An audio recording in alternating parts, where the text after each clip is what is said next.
Rory Sutherland, one of the most celebrated and best-known advertising execs in the world. His videos regularly go viral, getting millions of views online. Yet our story starts when things weren't so glamorous or exciting for Rory. It's 2007 and he's bedridden. He's sweaty, he's ill, he's feeling sorry for himself. Yet in between tissues and cups of tea, something rather strange happens. With a stack of dusty economics books by his bed, Rory just began reading and questioning. He was learning about theories that made sense on paper, but not in the messy, irrational advertising world that he'd spent years navigating. And as he lay there, something just clicked.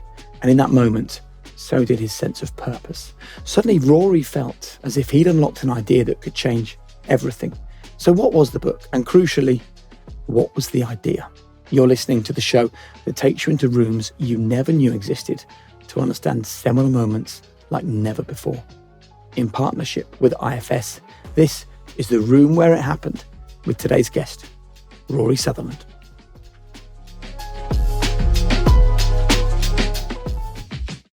Well, Rory, I want to start by going into the room where it happened, where you had this realization, this awakening, if you like. So talk to me about the room. Well, the room was actually my bedroom and I was ill. But it's that perfect form of illness where you're basically too ill to go to work, but not so ill that you can't kind of read a book, watch television, or generally do something that you otherwise wouldn't be doing. I've got a vague idea I've got a vague idea I had the window open. But I can remember it precisely because I suddenly got into this thing. This would have been something like 2007. As a consequence of that, I got into economics blogs, and through the economics blogosphere, I effectively discovered that a book was coming out called Nudge, written by Richard Thaler, who subsequently won a Nobel Prize for economics. Why that was an epiphany was not because the thoughts in that book had never occurred to me before. It's simply that feeling of, I feel seen. I've had these thoughts before myself, but I've basically suppressed them because they make you look mad or feel mad if you're the only person in the room who is open enough to look at the world in this way. And then I realized there was this whole discipline called behavioral economics. I mean, it's really psychology, but by branding it behavioral economics, they get it taken more seriously. I then decided that, I had 15 years of experience by then, possibly a little bit more, of effectively recognizing that there were these really peculiar, unconscious human behaviors, which had two characteristics, both of which are important. One, they defied conventional economic logic, and two, they were in many ways unconscious in that you wouldn't necessarily uncover them through market research. You're sitting there in this room, Mm-hmm. and the one thing I really want to be clear on is, how did you see the world before this moment in the room that you thought the rest of the world didn't see? Well, I'd been very lucky because I'd got a job in direct marketing, which is a niche area of advertising, which at the time I joined was mostly direct mail, a bit of outbound telemarketing, and press ads with coupons and 0800 phone numbers. Yeah. Famously, Amos Tversky, who is the partner of Daniel Kahneman, he said that what Daniel and I do is we effectively discover things and classify things which are already known to advertising people and car salesmen. And we take those things which are instinctively known by those people and we give them a kind of classification. We attempt to codify them. And what did it do for you when you realized the way that you saw the world and the way that you thought had a classification?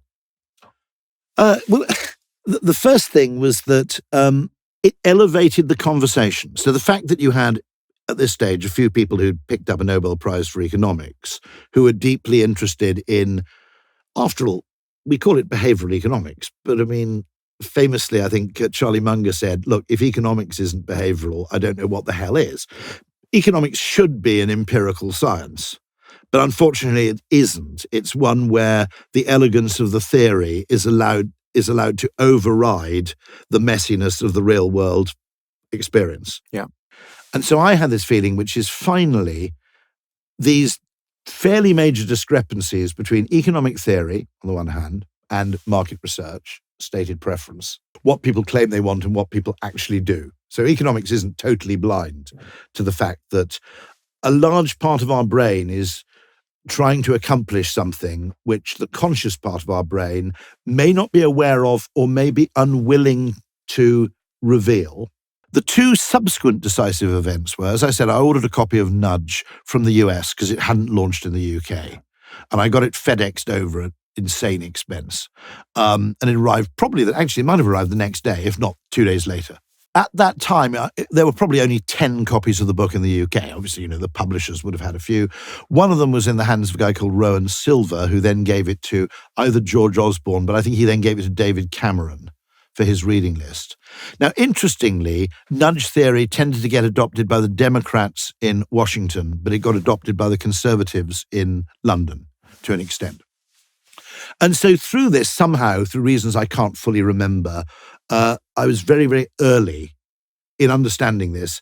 Long before the book launched in the UK, and there was obviously a flurry of publicity, there are a few of us, Rowan obviously much more influential than me, who are actually going around evangelizing for this and saying, this is actually important because all decisions in government are currently being taken by economists or lawyers, basically. And what you might call persuasion or marketing or even just consumer understanding and psychology isn't getting a look in. About a year later, I became, I'd imagine president of the IPA, which is the advertising trade body in the UK. And typically the president has an agenda for the 2 years. And I made my agenda. This was another epiphany moment. I was sitting in a coffee shop in Faversham, wondering what the hell my agenda was, and then going, the answer staring me in the face. My agenda for 2 years in this trade role, in this category role, is to get the advertising industry up to speed on behavioral economics, because we need to be ahead of the game here, because if our clients learn about this before we do, we'll end up being stupid and useless. So Rory had a dream. He thought he had an answer. Now what he really needed was a chance to test his new theory. Thankfully for him, he was about to get a call. We just opened a behavioural science practice in about 2011 within Ogilvy. And it was a little like, effectively, being a private detective. We were just three of us, I think, in this office, basically waiting for the phone to ring, a bit like sort of, Philip Marlowe or someone. And a call comes in from the office in Belgium, and it says, we've got a problem. We don't understand it. We've got a very heavy selling biscuit, very popular in the Belgian market. Probably not the one you think it is, actually. And we've just introduced a lower fat variant of the product, and the sales have fallen off a cliff. And it's weird because we researched the product and people liked the taste. They couldn't tell the difference in blind taste testing. Obviously, everybody in research tells us they want a lower fat biscuit, okay? And yet, having launched this thing and expected an increase in sales, we've got the absolute opposite.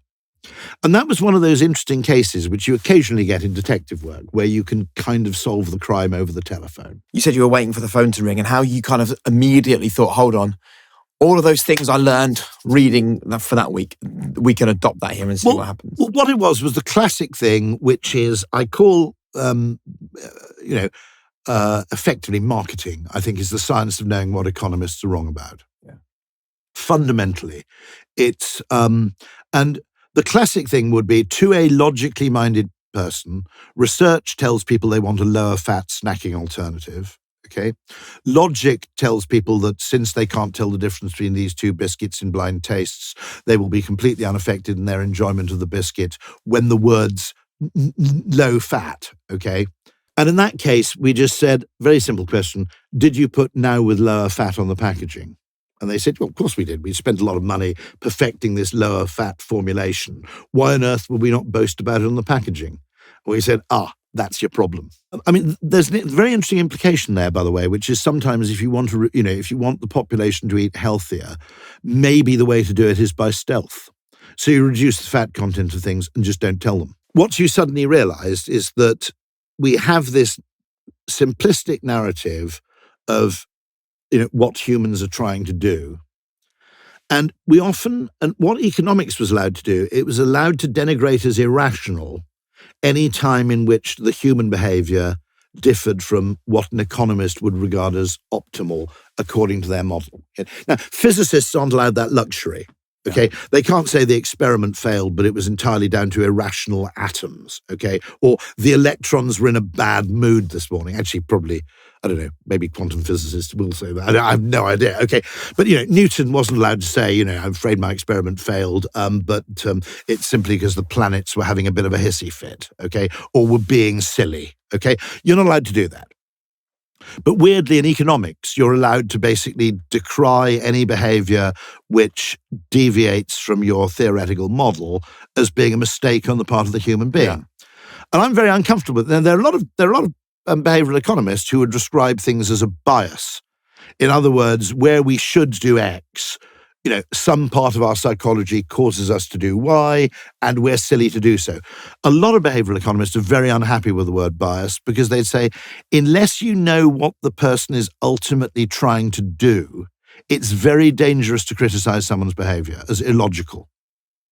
Because what may seem illogical to you is perfectly logical once you understand their deeper and often actually unconscious motivation. Okay? So was there a moment where you can kind of look at this story almost in completion and say, I was ill, I read this book, it changed how I thought, the phone rang, I advised this Belgian biscuit company to do things differently, and then you got the message that actually, Rory, your disruptive way of now approaching marketing worked? What I realized was, okay, the very fact that phone call came in more or less on day one, which, by the way, was a product partly of fame because people knew who I was, and therefore people in Belgium, who I know quite well anyway, knew that there was a behavioural science practice opening at Ogilvy. But I thought, okay, we can be of real value to clients here. And actually, we can be of real value to clients sometimes in a way that ad agencies have never historically been of value by telling them not to do things. Okay, so if you've got this new lower fat biscuit, maybe what you need to do is launch it with no change in packaging whatsoever. Okay, obviously you have to upgrade the ingredients legally. I'm not suggesting we, deceive people completely. Okay, and then maybe 2 or 3 years later, you let people know that actually they're now less fatty than they used to be. What's your emotion as you start to go through this? Well, this is the peculiar mixed emotion, which is part epiphany, part doubt. Right. The mixed feeling was, this is probably true and has immense explanatory power, but at the same time, it's kind of depressing. I discovered a very happy analogy for describing all this, which was the whole joke about the Eurostar. Okay. Now, what you notice is that trains are run by the real world equivalent of economists who are engineers. And they optimize things which are SI units, time, distance, capacity, speed. What they want to do is create an optimization model for numerical factors like speed, duration of journey, capacity of train. And my argument was, yeah, okay, but beyond a certain point, humans don't actually care about those things. So I'm not saying it's great for trains to be late, okay? I'm not a total idiot. It's best to keep the train network running to time. However, from a passenger point of view, there are things we care about which are completely unquantified. High speed 2, the brief is probably get this many people at this speed, at this cost between London and Manchester, okay? That's an engineering brief. The question you need to be asking is a psychological one, which is, how can we make the train journey from London to Manchester so enjoyable, people feel stupid taking the car?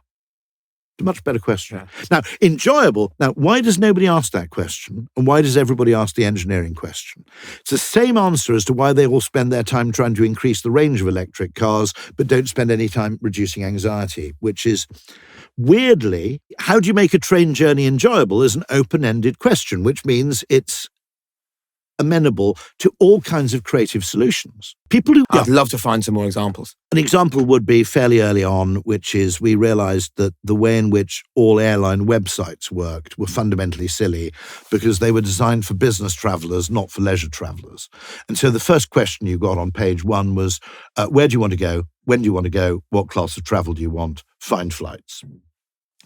And we said, well, that's very good for a business traveller because they know where they need to go. They have a pretty good approximation of the dates, give or take a day or two. And they also know which class of travel they want because their company travel policy tells them where on the plane they're going to sit. But we said that's absolutely terrible for leisure travellers because everybody will search for the economy price first to know whether the trip is affordable. And they won't go back and search for the premium economy price. If you put these prices, in other words, the consumer preference for going premium economy is probably down to something. Now, an economist would probably argue that the utility of premium economy over economy should be captured by a flat rate. Right. It's worth on a 9-hour flight, it's worth £200 to go premium economy. If it's more than £200, I won't go. If it's less, I will. My suspicion is, and I think we can probably bear this out experimentally, is it's a question of proportion as well. If it's 700 to go economy and 1,000 to go premium economy, we're probably more likely to do it than if it's 200 to go economy and 500 to go premium. In other words, price is very often perceived relatively, not absolutely. Mainstream economics suggests we have an absolute dollar value attached to any particular good. Actually, in many cases, it's kind of like we're looking at the world through the lens of comparison, really. So in that case, we changed the design of an airline website, and it made them £10 million a year in incremental, high margin premium revenue, simply because you were allowing people to make the relative decision rather than forcing them to make one decision at a time. Give us some more. A recent one. I'm just wondering, I've got to be a little bit careful because I don't want to give away our clients' secrets. I'll give you 2 insights I had into why things fail. Okay, so I don't want to breach client confidentiality. With one other airline, we actually got something like a highly measurable increase in sales by changing the button from Find Flights to Find My Flights. Now, this is the kind of thing Amazon is doing all the time, okay? But fundamentally, we're in the grip of, emotional forces. By the way, I'm going to caveat this straight away because some of your listeners are going to be going, yuck. It's wrong to effectively appeal to the unconscious because it's a form of manipulation. And I'm going to make a confession straight away, which is you can use this for evil. In fact, I would be very happy to give some of my time, particularly in retirement, to consumer protection groups, because I think there are dark patterns in behavior. One of the worst things, I think, is getting people into subscriptions and then making it impossible to cancel. I think there should be legislation where you can cancel recurring credit card payments, on your credit card, not having to go back to the initial person who's making the charge. My kids were like, at university, and I discovered I was still paying for Club Penguin, for God's sake. Okay, right. Those things I regard as fundamentally unethical. Okay, and they're basically preying on people. I think there are fundamental dark patterns. Now, if you use these techniques to get someone to try something they otherwise wouldn't have tried, and it's fairly easily reversible. In other words, you just get people to vary their behavior a little bit. I regard behavioral variation as just a healthy thing in an economy, because existing incumbents have a natural advantage through habit and social proof, and actually entrepreneurial new businesses are always at a disadvantage, to the incumbents, and therefore creating consumer variety in behavior so they try more things than they would left to their own devices, I regard as generally economically beneficial and beneficial to the consumer, by the way. However, getting people into a path of action which then proves irreversible, which they subsequently regret, that's a complete misuse of the same skills. So there are a lot of pretty nasty things online which are manipulative. In this case, I think we were just presenting information in a different way and getting a different emotional response. And the argument Richard Thaler would make in part, and which I would broadly say is true, is that however you design a choice, there's a degree of nudging involved. Now, I'm not claiming for a second that, this is always harmless, but other examples would be of simply noticing things. Would be, I think most coffee shops close too early. And I think the reason is that coffee sales tail off as you get close to 6 o'clock. And they've looked at this data and they've inferred from it that there's declining demand for coffee as you near closing time. That may be true. But there's another possible explanation, which is the staff want to go home early. They therefore engage in behaviors in the 20 minutes or 30 minutes before they close, which are either unconsciously or deliberately off-putting to new customers. Now, it is known in the coffee trade as getting the mop out, And what people have discovered is what you want to do is clean the bogs, mop down the floor, decalcify the espresso machine, okay? So you can knock off at 6 o'clock rather than having to do all that stuff after hours. And in order to do that, it helps if you can discourage new customers from coming in. All you have to do is put one chair upside down on top of a table, or put one chair upside down on top of another chair, or lean a mop against the wall, and basically nobody will come in. So the interesting question is, it's very easy to look at data and to say, okay, what this data reflects is that there is no consumer demand for this. When a behavioural interpretation of the data would say, no. It may be a confounding variable that actually between 5:40 and 6 o'clock, our staff are engaging in behaviours which are massively off-putting to new consumers, and that the consumer appetite for coffee isn't diminishing at all.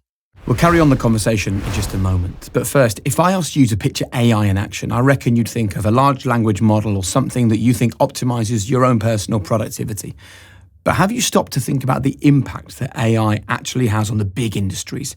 Industries like aviation, manufacturing, construction, and energy. The kind of businesses that we interact with every single day that rely on AI without us even being aware of it. Let's take service management. Did you know 2 billion people a day use elevators and walkways maintained and serviced with IFS.ai? Industrial AI is IFS.ai. I've been working with IFS for years. I know them really well. I've seen the impact up close and personal, and I'm so proud that they're partnering with Room Where It Happened on this show. And if you're like me and your business deals with assets and you want to deliver the very best class service to your people and your customers, please check them out at ifs.ai. Proud partners of Room Where It Happened. There's an even more famous story, which is you've probably seen the wonderful growth, very welcome to me, of Taco Bell in the UK, which is patently very popular with British punters. If I've got this right, there was an earlier attempt to open a Taco Bell in London as an experiment, probably 15 or 16 years ago now. It might have been longer, actually. It might have been 20 years ago. And it failed. And they inferred from that the UK was not ready for Tex-Mex food. Okay. Now, I looked at that and I thought, hold on a second. It was in London, right? There are enough American expats in London to keep a single branch of Taco Bell afloat, right? Even if it was just American expats and tourists with a few more adventurous Brits, you'd have a business. And it turned out that they'd bought quite a good location to place this restaurant, but the door was in an alley round the back. So literally, there's a great book I recommend every business person read called Obvious Adams by a guy called Robert Updegraff. It was published in 1916. It was one of David Ogilvy's favourite books.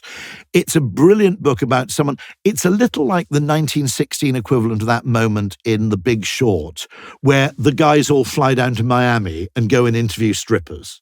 Okay? It's effectively the greatest thing in creativity, or I would argue in business, is noticing things. It's observation. And actually, most creativity is spurred, I think, by a chance observation combined with a mind that has the right mindset to actually spot the implications. Okay?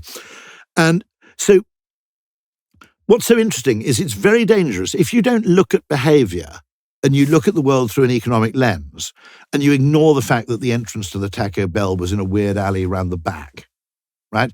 It's very, very easy for you to look at data, which is location London, average daily sales low, and conclude that there's no market for a Taco Bell in London. Okay, there's a brilliant business which I really admire, a guy who runs a business called The Arcade, which is their food courts is not doing them justice. They're 2 places where you have multiple food providers sharing some elements of the kitchen with multiple menus. There's one at Battersea Power Station. There's another one, I think, near, under Centrepoint. Okay, what's interesting about that is you can test out different restaurant formulae, but they're side-by-side comparisons. It's like a randomized control trial, and therefore you can arguably say if this restaurant concept fails, it's probably because it doesn't appeal to the public rather than saying it's because it's in the wrong location. There's so many variables that can cause something like a restaurant to fail, which have nothing to do with the basic idea of the restaurant. that partly is the winner-takes-all effect, which, by the way, that's just a thing, okay? The most successful brand in any category enjoys this disproportionate advantage, and the reason is that more people buy it, and within their repertoire, they buy it more frequently. So it's called it's technically the Ehrenberg curve, but it's the idea of double jeopardy, that as your brand falls from grace, you actually enjoy a double hit, which is fewer people buy it, and those people who do, it forms a smaller part of their repertoire.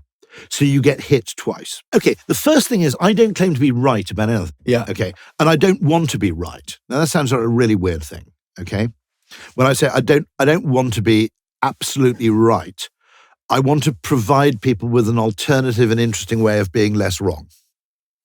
Now, just to be clear about this, I think a lot of business decision making is totally skewed by the need to win an argument.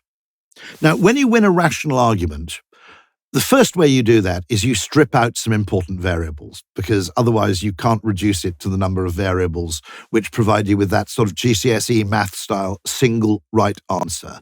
The optimal point between two extremes, for example. There's a huge opportunity cost to trying to win an argument, because two reasons. Good ideas, and this is true of good strategies, is that where the opposite is not on the face of it stupid. Having great customer service is not a strategy, because no one would say our strategy is having shit customer service, okay? Whereas, for example, saying we're going to sell to a few people at a high margin versus we're going to sell to a lot of people at a low margin, those are both alternatives. Okay, and therefore a strategy choice generally involves sacrificing one logical course of action for another logical course of action. Consequently, when you try and win an argument and prove that you're right, what you generally come up with is a single right answer rather than two interesting alternatives. Okay, the second problem, I think, with rationality is that fundamentally, when you win an argument rationally, implicit in your argument is not only that this is a good idea, but implicit in that rationalization is that not only is this a good idea, but everything else is therefore wrong. Yeah. In other words, you pretend you've solved a physics problem where the opposite of right is wrong. Now, a lot of things I think rationality will get you to, we should try this, come under the category of, yeah, that's quite an interesting idea. It's not the only idea. It's a good idea. It kind of makes sense. Maybe we should try it. But when you actually win an argument, you go one stage too far, which is rather than making the implication, this is worth looking at, which I think is a fair conclusion. Yeah. What you're doing by trying to win the argument is you're not coming up with an interesting possible pathway or source of differentiation for your business. You're saying, we have to do this, and anybody who basically disagrees with me is therefore an idiot, and we must discount all alternative ideas. And so the creative opportunity cost of needing to be rational is absolutely massive. So what should we do if we're not trying to win an argument? I think we should be, I had a conversation with Rick Rubin about this, and I said the job in many real-world situations is not to be right, it's to be interestingly less wrong. And Rick Rubin said, I'd take it even further. He said, I think there are sometimes cases where you can succeed by being interestingly wrong. And he gave examples of, bands like the Ramones, where he said the Ramones were actually trying to be the next Bay City Rollers. What they thought they were and what they actually became, they effectively created punk, but they created an entirely new form of music by, in a sense, not knowing what they were doing. I mean, Rick sometimes calls that, there's a Buddhist phrase, I think, beginner's mind. But interestingly, I'm going to be, I think there are cases where interestingly, Dyson, okay, a lot of successful businesses, I mention Red Bull quite frequently, Dyson, okay. There is absolutely no evidence for that, no rational evidence to pursue that line of business in advance of you actually doing it. There was no evidence that there was a market for vacuum cleaners that cost €700 or dollars or pounds. Okay, there was zero evidence that people would pay sort of at the time £1.50 for a drink in a tiny can that tasted weird. Okay, a lot of business is Darwinian. It's really trial and error. It's experimentation. It's variation. So what did those two businesses do then to to get people to do what we didn't think people would want to do?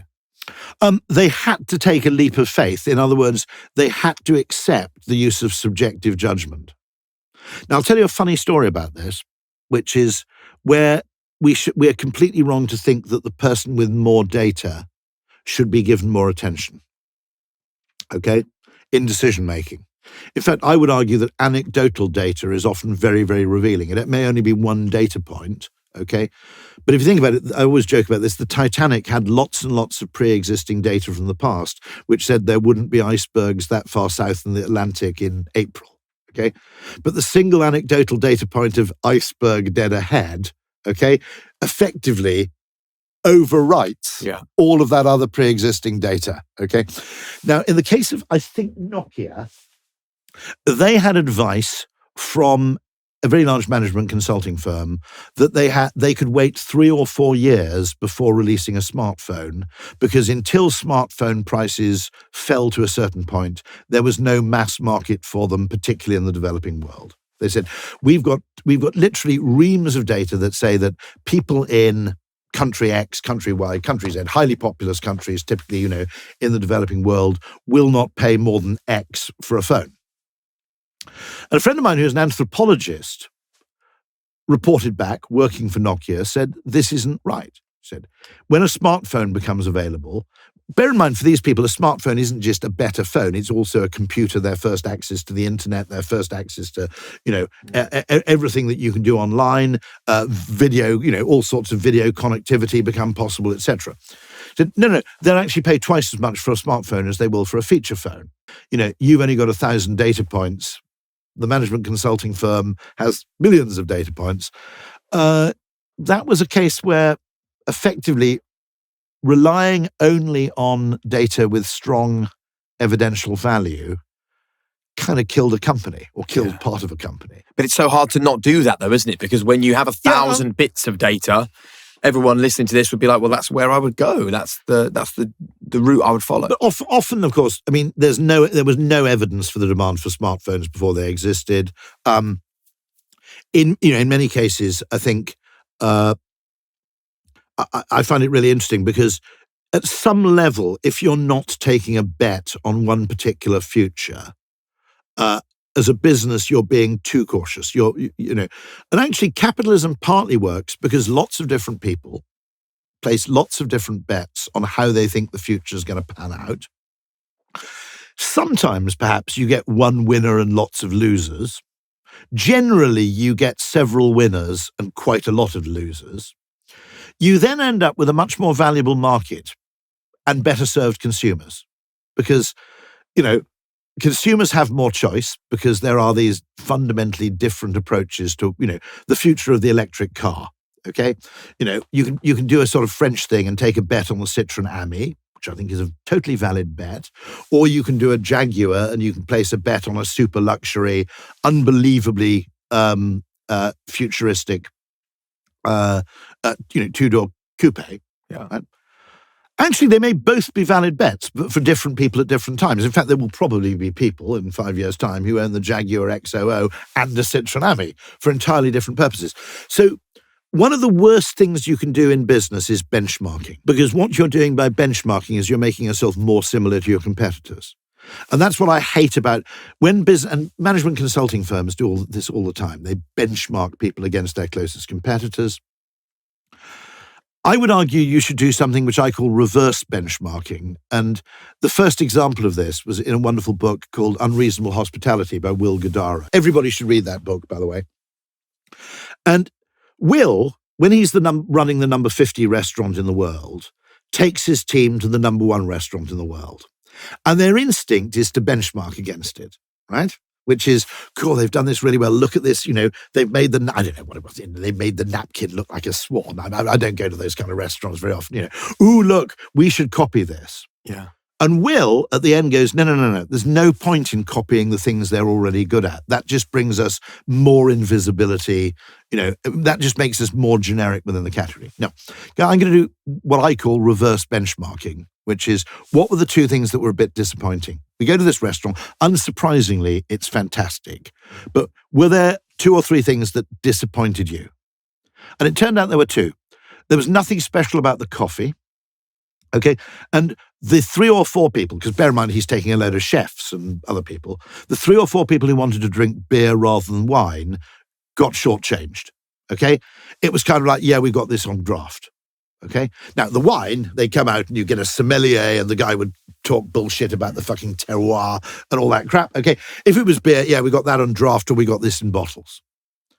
And so Will goes back to his restaurant and goes, right, forget about all the other stuff which they did well. You know, we can't be shit at any of those things, but let's not try and just match them on what they're doing well. He takes one guy in the restaurant who's a coffee nut and makes him the coffee sommelier. And he takes another guy who I think might have been in the kitchens, who was a craft beer, an artisan beer nut, and makes him the beer sommelier.